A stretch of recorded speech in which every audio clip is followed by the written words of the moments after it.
بسم الله الرحمن الرحيم يسبح لله ما في السماوات وما في الأرض الملك القدوس العزيز الحكيم هو الذي بعث في الأميين رسولا منهم يتلو عليهم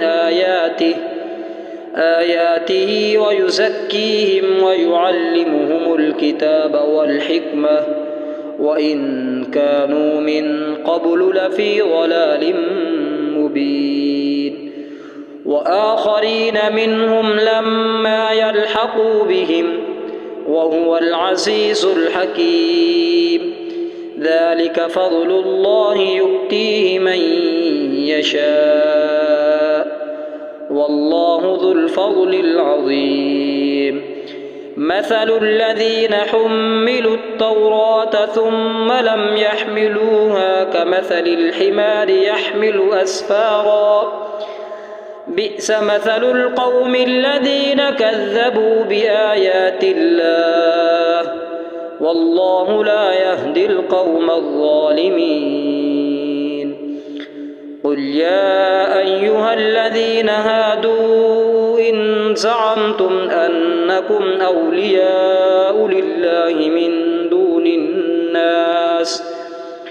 من دون الناس فتمنوا الموت إن كنتم صادقين ولا يتمنونه أبدا بما قدمت أيديهم والله عليم بالظالمين قل إن الموت الذي تفرون منه فإنه ملاقيكم ثم تردون إلى عالم الغيب والشهادة فينبئكم بما كنتم تعملون يا أيها الذين آمنوا إذا نودي للصلاة من يوم الجمعة فاسعوا إلى ذكر الله وذروا البيع ذلكم خير لكم إن كنتم تعلمون فإذا قضيت الصلاة فانتشروا في الأرض وابتغوا من فضل